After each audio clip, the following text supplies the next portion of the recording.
Ya, como les decía, por ejemplo, si el camión costó 100 millones, se divide en este caso por la vida útil, ¿ya? Y en este caso, ese valor se considera y se descuenta en este caso de los ingresos. Ya queda negativo dentro del flujo de caja. Por tanto, si la persona es una persona ordenada en el negocio, debe considerar que ese valor no lo tengo que tocar de la utilidad, porque se fue descontado en este caso del flujo de caja. ¿Ya? Como no se descuenta de la utilidad, ese dinero va a ir quedando en la empresa. Para cuando se tenga que hacer la renovación del vehículo, ya no se tenga que sacar de algún préstamo o de algún financiamiento externo. Se tenga disponible en este caso el capital para la renovación del vehículo. ¿Ya? Ahora, obviamente, si yo divido, por ejemplo, el valor del camión, por ejemplo, 100 millones de pesos, en 7 años, al cabo de los 7 años, ese camión, en efecto contable, no va a valer nada. Pero nosotros sabemos que a lo mejor ese camión a los 7 años va a tener un valor residual, ¿ya? Por la reventa. Y ese valor residual puede ser, por ejemplo, ya 20 millones de pesos o 25 millones, dependiendo en este caso las condiciones y el valor del mercado. Ese valor residual también lo tengo que considerar en el flujo de caja. Lo tengo que incorporar cuando corresponde, en este caso, el año de renovación, que al final de los 7 años. ¿Ya? Porque se considera positivo. ¿Por qué? Porque es dinero que me está llegando a la empresa por la venta de ese camión. Profe, ¿y ese valor residual se puede calcular, cierto? ¿O es una estimación nomás del mercado? Claro, más que nada una estimación del mercado, ¿ya? Porque obviamente va a depender mucho de las condiciones del vehículo. Ya puede ser que el camión cueste 20 o cueste 30. ¿Ya? Entonces, más que nada se toma una estimación del mercado. ¿A cuánto más o menos está un vehículo de similares características ya con 7 años de uso? Ya, por ejemplo, lo encontramos en el mercado entre 20 y 30 millones. Ya asocia un valor, por ejemplo, de 20 millones o 25 millones como valor residual y lo incorporo dentro de la proyección. ¿Ya? Entonces, ¿cuál fue la razón de generar una depreciación acelerada?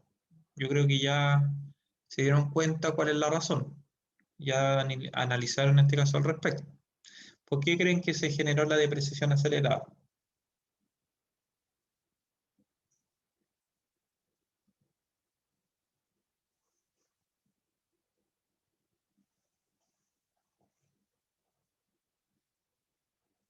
Para generar un ahorro y que la compra de un nuevo activo no sea tan costoso para la empresa. Claro, se generó en este caso por renovación de tecnología. Que las empresas no quedan obsoletas, por ejemplo, durante el periodo de la vida útil. Por ejemplo, una empresa que renueva su flota de camiones cada 7 años, ¿creen que va a ser competente en el mercado frente en una licitación con empresas que tienen camiones que no tienen más de 3 años? ¿Ya? Claramente no van a ser competentes. Aparte que me pueden generar en este caso varios problemas mecánicos inesperados, ¿ya? Y que van a generar una pérdida de productividad a la empresa que le estoy prestando el servicio. Por tanto, la depreciación acelerada se hizo con ese fin, con que las empresas pudieran renovar más luego su tecnología y fueran más competentes en el mercado. Ahora, eso es decisión mía si lo hago con depreciación acelerada ya o normal. Netamente, en este caso, análisis del propio negocio donde está inmerso en este caso todos los activos. Porque puede ser, por ejemplo, un vehículo de trabajo donde se utiliza, por ejemplo, para comprar materiales.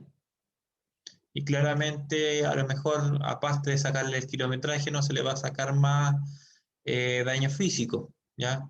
O generalmente se usa para uso particular. Por tanto, lo puedo trabajar con depreciación normal, ¿ya? O por ejemplo, las máquinas de aserradero, ¿ya? Que son eternas, ¿ya? Que no se renuevan cada 7 años, cada 10 años, ¿ya? Ya una máquina está 20 años en el aserradero funcionando, con sus mantenciones. Por tanto, a lo mejor no se va a utilizar una depreciación acelerada, se la va a utilizar una normal no. Entonces va a depender de la naturaleza del negocio igual, de cierta manera.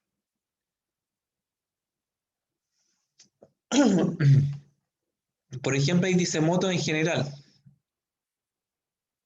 una depreciación normal de 7 años. Una moto de uso general, domiciliario, de que lo utiliza una persona para ir al trabajo y volver, va a tener mucho menos desgaste que una persona que lo ocupa para trabajar, por ejemplo, de Uber. Por tanto, en este caso, dependiendo también el uso que se le dé al vehículo y el trato, yo voy a analizar si lo hago con depreciación normal o con depreciación acelerada.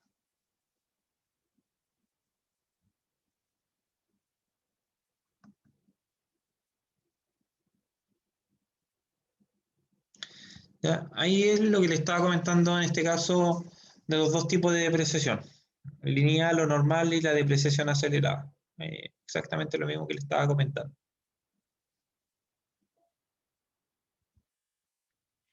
Después entramos al concepto de amortización, que ya, si se dieron cuenta, hemos analizado varios tipos de conceptos, que son capital de trabajo, costos fijos, costos variables. Dentro de los costos variables tenemos los costos mixtos y los costos escalonados, ¿ya? Eh, Analizamos el concepto de depreciación, ¿ya?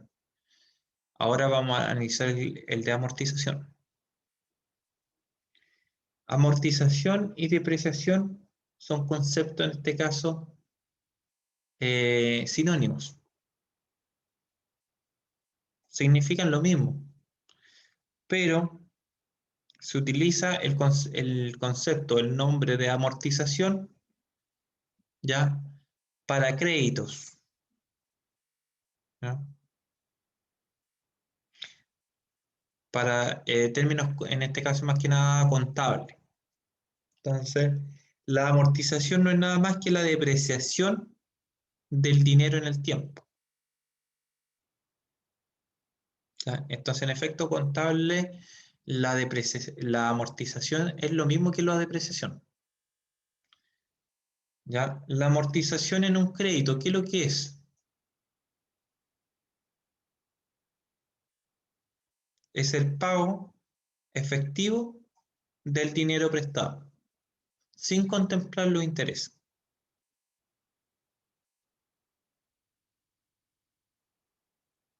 ¿ya? Lo que realmente ustedes pidieron del crédito y lo están pagando mes a mes.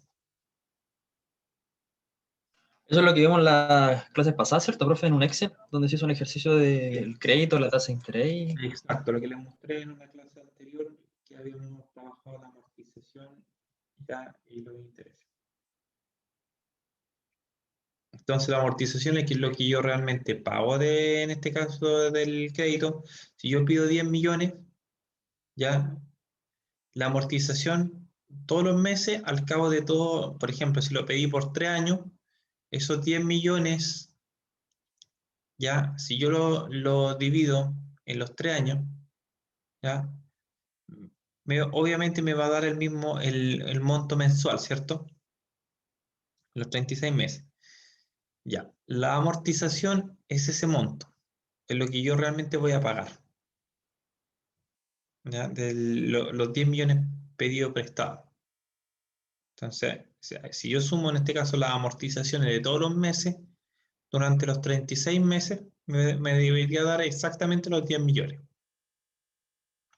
Y los intereses son todos los, en este caso, asociados ya al, obviamente al pedir el préstamo se van a asociar intereses ya por prestar ese dinero y todos los riesgos que conlleva.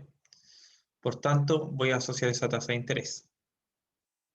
Entonces la amortización se incorpora dentro del flujo de caja. ¿Ya? Y en una empresa se considera antes del impuesto, ¿ya?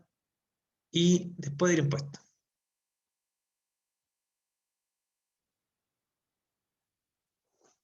¿Se entiende? Para efectos contables se lo puede considerar antes y después del impuesto. Ahora, ¿Cómo, profe, perdón? Antes y después del impuesto. ¿qué se va a considerar, por ejemplo, dentro del flujo de caja yo tengo que calcular las utilidades? ¿Ya? Y en base a esa utilidad yo tengo que pagar un impuesto, ¿cierto? Sí. Ya. Si yo tengo un crédito o tomé un crédito para mi negocio, ¿ya? Estoy pagando un crédito. Ese crédito ya tiene un interés y una amortización. Por tanto, se restan de la utilidad del negocio. Se restan del ingreso y yo tengo que restarle esa amortización e intereses que se están pagando, en el fondo. Y eso me va a generar que la utilidad en este caso sean menores. Y al ser menor, voy a pagar menos impuestos. Eso es exactamente lo que les pasa, por ejemplo, a las personas igual naturales, por ejemplo, cuando hacen la declaración de renta. Y en la declaración de renta perciben un ingreso anual por su trabajo. ¿Cierto? Ustedes en algún momento ¿ya? Van a trabajar, van a percibir un ingreso, en este caso, una declaración, van a tener una declaración de renta anual, ¿ya? Por todos los meses del año. ¿Y qué va a pasar ahí? Que ese va a ser su ingreso. Pero a lo mejor van a pagar en este caso un dividendo, un crédito hipotecario, ¿ya? Van a pagar a lo mejor en este caso un crédito universitario, entre otras cosas. Entonces esas cosas que ustedes están pagando ya generan que ese ingreso disminuya, porque de cierta manera están pagando esas cosas. Por tanto, en el impuesto único que le van a cobrar va a ser menor, porque está descontado que todos los meses ustedes están pagando eso. Están pagando el crédito y están pagando en este caso su hipotecario. ¿Ya? Entonces, en las empresas pasa exactamente lo mismo. Si la empresa, por ejemplo, compra una máquina y está pagando un crédito por esa máquina y es un activo parte de la empresa, obviamente eso genera una disminución en las utilidades de la empresa. Y esa disminución de las utilidades, en este caso, genera una disminución de los impuestos. Y ahí, ¿por qué en este caso algunas empresas, para no pagar tanto IVA, en este caso, qué es lo que hacen? Renovación de sus activos.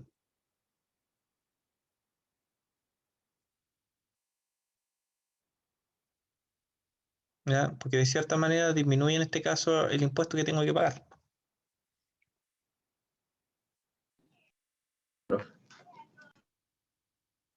¿Estamos claros? Sí.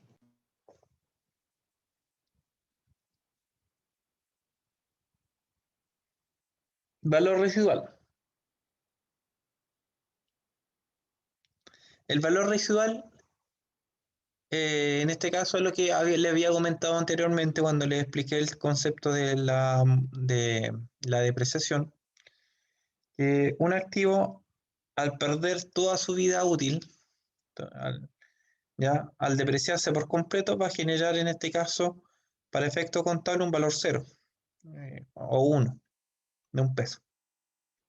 Pero ese producto o ese activo jamás va a valer un peso. Sabemos que se puede vender como chatarra, se puede vender en este caso por kilo a lo mejor, o se puede vender en este caso a un valor menor porque está usado. pero va a tener un valor residual. ¿Ya? Ese es el valor residual que yo les comentaba, el concepto de valor residual. ¿No? Es el concepto en este fondo de reventa de un activo.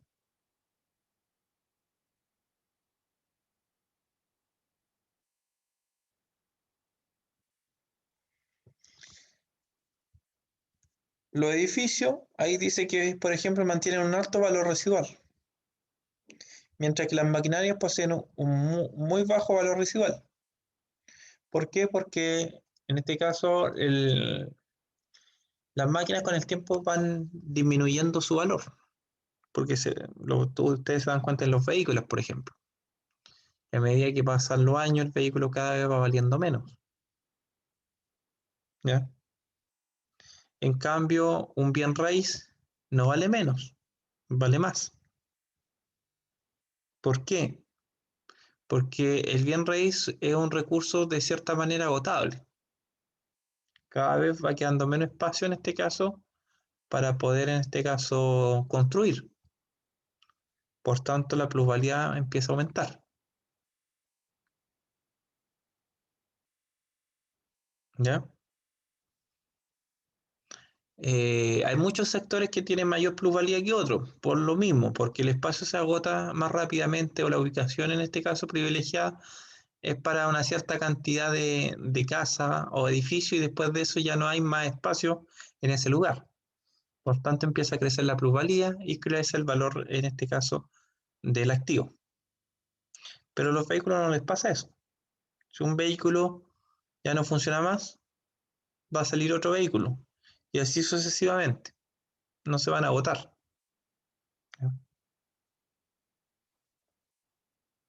Por tanto, va a disminuir su valor.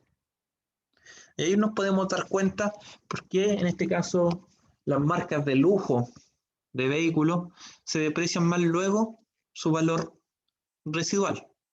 No es porque el vehículo sea más malo, sea en este caso, o más bueno, se deprecie en un tiempo mayor o menor. Y por ende su valor residual sea mayor o menor. No, porque si se dieron cuenta la tabla de vida útil de los equipos, en los vehículos es genérico. 7 años para todos. 7 años para una marca china, 7 años para una marca alemana.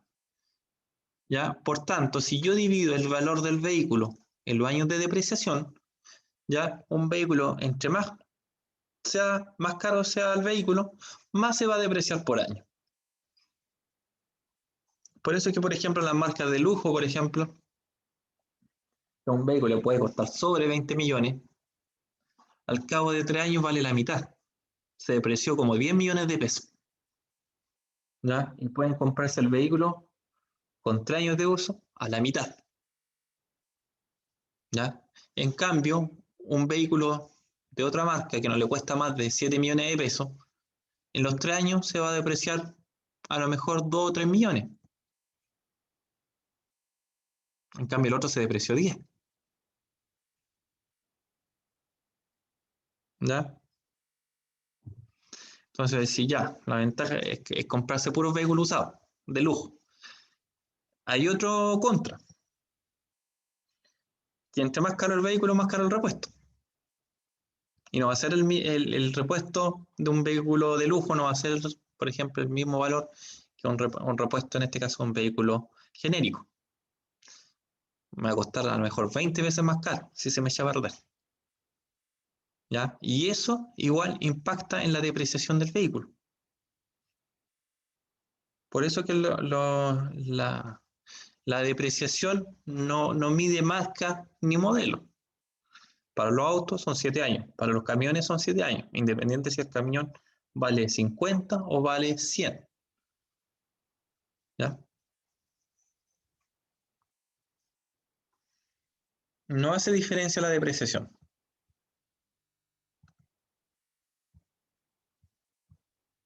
Entonces el valor residual ya sabemos que lo podemos calcular en base al valor de mercado. ¿No?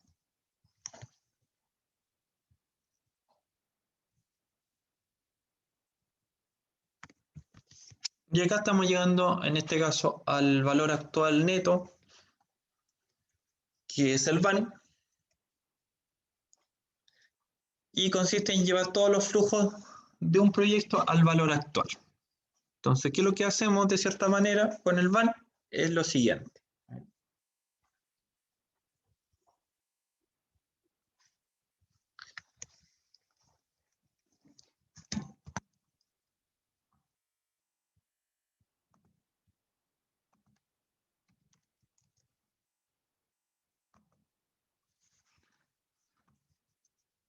Por ejemplo, acá tenemos el año cero. Eso lo va a ser bien simple. Ya, este es el año cero.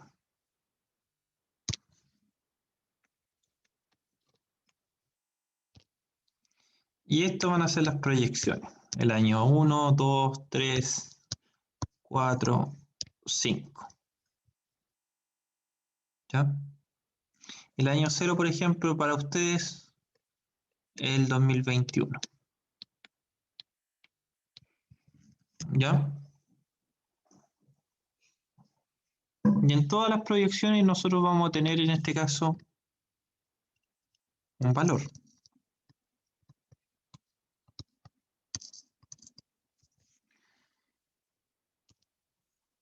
¿Qué hace el VAN? El VAN, yo acá tengo la inversión inicial. Todo lo que se necesita ya en equipo, en maquinaria para el normal funcionamiento de la empresa. Acá tengo toda la inversión inicial. Por eso lo puse con rojo. Y lo voy a poner doble. Esta es la inversión más alta.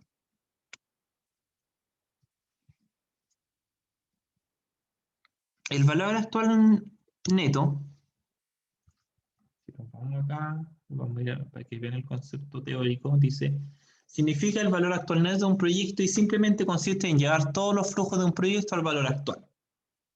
Un proyecto se realiza si tiene un VAN mayor a cero.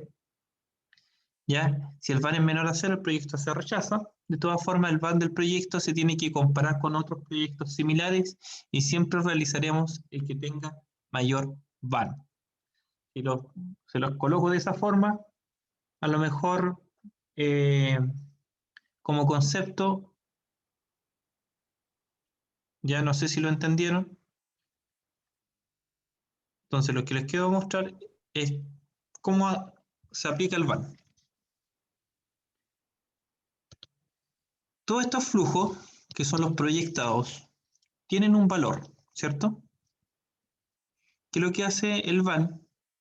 Todos esos flujos proyectados los lleva al presente, al año cero. Eso es lo que hace el VAN. Todos los flujos proyectados, no se los quiero mostrar como fórmula porque el Excel igual tiene una fórmula de aplicarlo, así que se los quiero mostrar como concepto más que nada. Todos los flujos proyectados los llevamos al presente y los comparamos con el año cero. ¿Ya? Pero además de compararlos con el año cero, yo le asocio, digo, una tasa de riesgo. ¿Ya? Una tasa de riesgo. Hay proyectos que son más riesgosos que otros proyectos. ¿Ya? Por ejemplo, si mi empresa consiste en una empresa de distribución logística, por ejemplo, en la zona de Concepción, ¿ya? En la localidad de Concepción, que hace, en este caso, distribución de productos en la zona, ¿ya?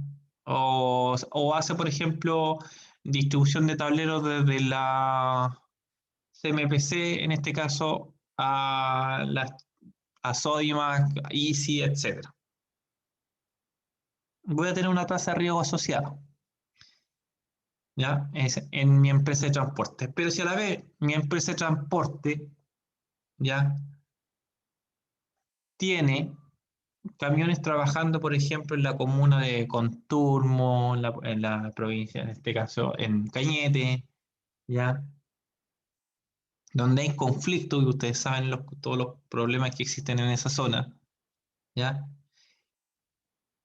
A mi empresa le voy a colocar una misma tasa de riesgo que la empresa que trabaja con los camiones en Concepción. O a lo Claro que mejor no. no, ¿cierto? Porque el riesgo de allá es mayor que el de acá.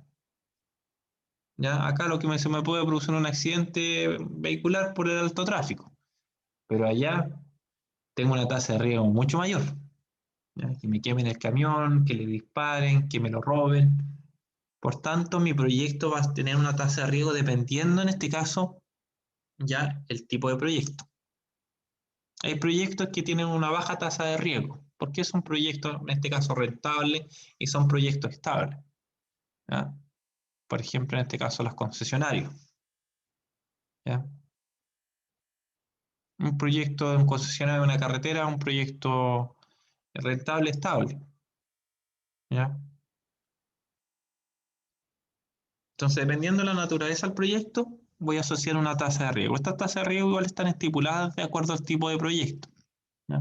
Proyectos de energía, proyectos de construcción, más o menos fluctúan casi en un rango muy similar cada uno de los proyectos dependiendo del área. ¿Ya? El punto es que el VAN lo que hace, me toma todos estos flujos proyectados, le incorpora una tasa de riesgo y me lo lleva al presente. Si todos esos flujos proyectados más la tasa de riesgo me da el mismo valor que el capital invertido al inicio del proyecto en el año cero, el VAN me va a dar cero. ¿Qué significa eso? El proyecto, en este caso, se recuperó el capital, porque al llevar los flujos proyectados más la tasa de riesgo me dio cero. Es decir, ya en los 5 años yo recuperé el capital inicial, me dio cero. Pero además de recuperar el capital inicial, recuperé la tasa de riesgo. De cierta manera, ya no solamente recuperé el capital inicial, sino que también la tasa de riesgo que yo incorporé. En el fondo no perdí plata, porque en el flujo de caja, para hacer esta proyección, yo consideré los sueldos, consideré todas las variables involucradas. No perdí plata. Incluso recuperé la tasa de riesgo, que puede ser de un 15 o un 12% sobre la inversión. O sea, aparte de recuperar la plata, recuperé como un 12%.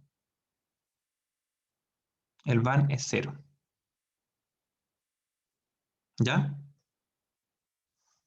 ¿Se va entendiendo? Sí, ahí vamos entendiendo, profe. Si el VAN es menor a cero, ya se darán cuenta cuando pasa eso, es cuando los flujos proyectados, incluyendo la tasa de riesgo, no son capaces ya de devolverme el dinero que yo invertí en el año cero. Es decir, por ejemplo, los flujos proyectados con la tasa de riesgo me dieron 80 millones de pesos. Y el año cero yo invertí 100.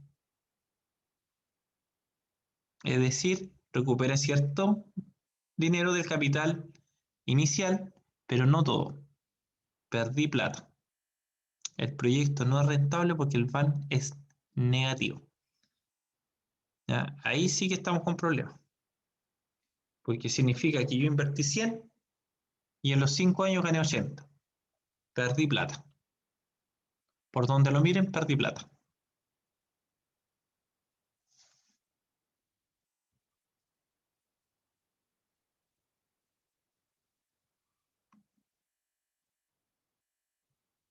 Terminando la grabación, le voy a dar un break y nos conectamos en este caso después a consulta más que nada del trabajo. ¿Ya?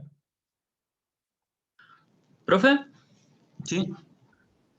pero ya si esos 5 años le da los 80, ¿y por qué no considerar un sexto año que a lo mejor le va a dar, si no Ya. positivo, igual a cero?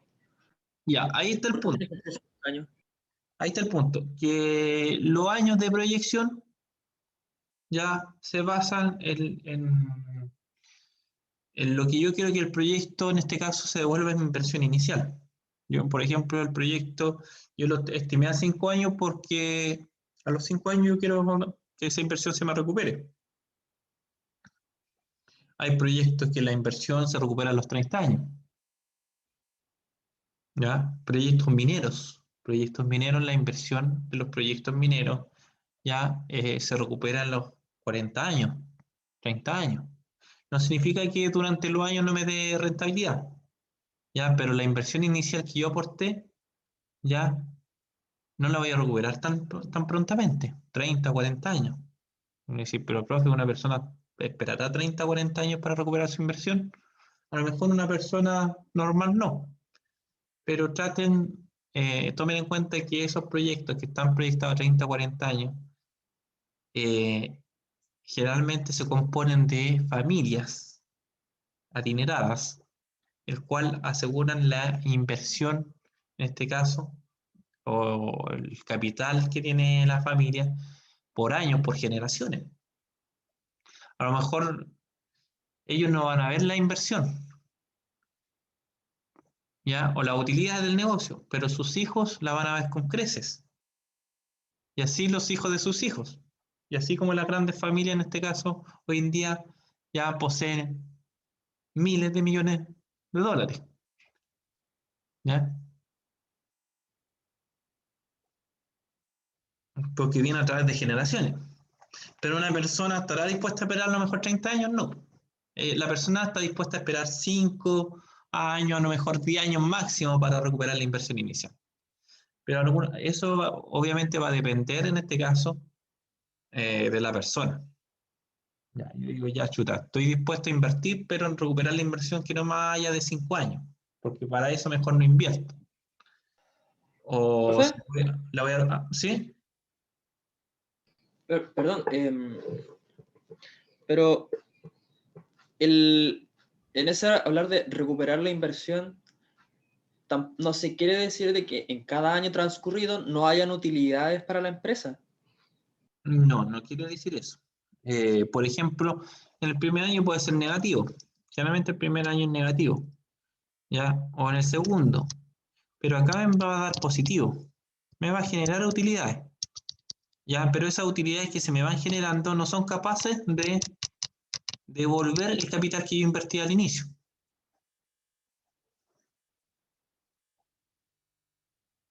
¿ya? Pero cuando yo genero el flujo de caja, cuando yo obtengo este valor acá,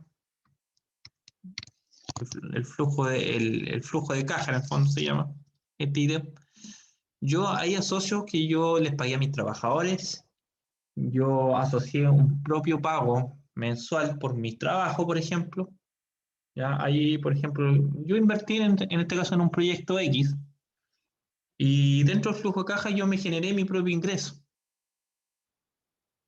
¿ya? Porque estoy trabajando en el negocio. Entonces me asocio mi propio ingreso. Todo eso está considerado en el flujo de caja. Entonces no es que la persona no gane nada durante los 5 años, porque a lo mejor está realizando actividades de, por ejemplo, de evaluador de proyectos, o es el jefe de la empresa, el gerente, y se asoció un sueldo que está dentro del flujo de caja. Por tanto, yo me estoy generando un sueldo dentro del flujo de caja. Y yo me estoy pagando mi sueldo, ¿ya? Pero el capital que yo invertí al inicio todavía no lo he recuperado. Lo voy a recuperar, ¿ya? Siempre y cuando el VAN sea cero o sea mayor a cero. Ahí voy a recuperar. No significa que voy a tener que esperar 5 años para que recupere recién el dinero. Y durante los 5 años no veo ni un peso. No, o sea, nadie puede darse vuelta con esa ideología, ¿ya? Eh, por lo tanto, yo tengo que considerar mi sueldo dentro del flujo de caja, como parte de un trabajador más, ¿ya? Todas esas variables se consideran antes. Entonces, durante los 5 años, eh, transcurridos los 5 años, a lo mejor si el VAR si es cero, ya, a lo mejor recuperé el capital inicial, pero durante los 5 años ese proyecto me generó un sueldo, ¿ya? Que me sirvió a lo mejor para subsistir durante los 5 años y aparte a lo mejor generar otro proyecto. Por eso que se consideran todas las variables. Y el flujo de caja se analiza en el peor de los escenarios, no en el mejor. Si por ejemplo el vehículo me cuesta 100 millones ya, y hay otro de 80, no voy a analizar el flujo de caja con el vehículo de 80, lo voy a analizar con el de 100. Si por ejemplo tengo que pagarle a mi mecánico, yo en el flujo de caja no lo voy a considerar, por ejemplo, una variación del IPC de un 2%. A lo mejor voy a considerar una variación del IPC de un 4%, que es uno de los más altos. ¿Ya? O si a los mecánicos actualmente, no sé, pues se le están pagando 500.000 pesos, yo no voy a considerar los 500.000 pesos en mi flujo de caja. Seguramente voy a considerar 600.000 pesos.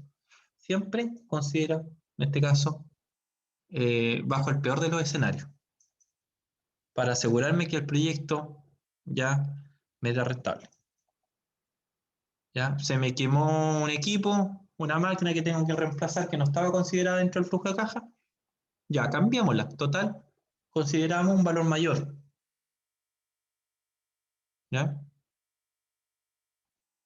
Si el camión se fue de motor a los 3 años, cambiémoslo.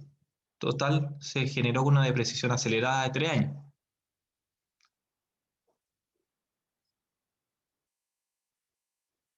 ¿No? Entonces, por eso se consideran todas las variables. Por eso el flujo de caja es como lo último que nosotros vamos a realizar, porque conlleva una agrupación de conceptos que se tienen que calcular y que se tienen que trabajar para recién obtener un flujo de caja.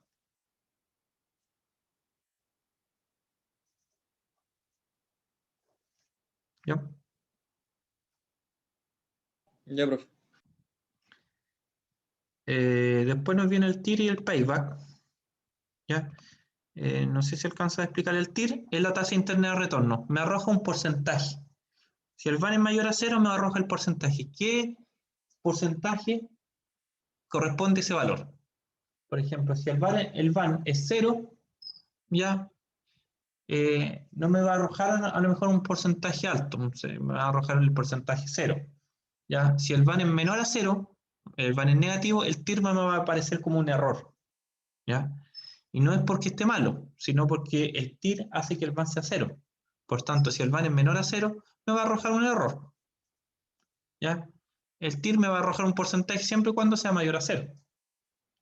Si el proyecto me da un VAN positivo y me dice que el TIR es de un 20%, y evalúo otro proyecto donde me dice que el TIR es de un 30%, me voy a quedar con el que el proyecto tenga un TIR de un 30%, porque tiene un VAN más alto. Entonces eso es lo que hace el TIR nomás.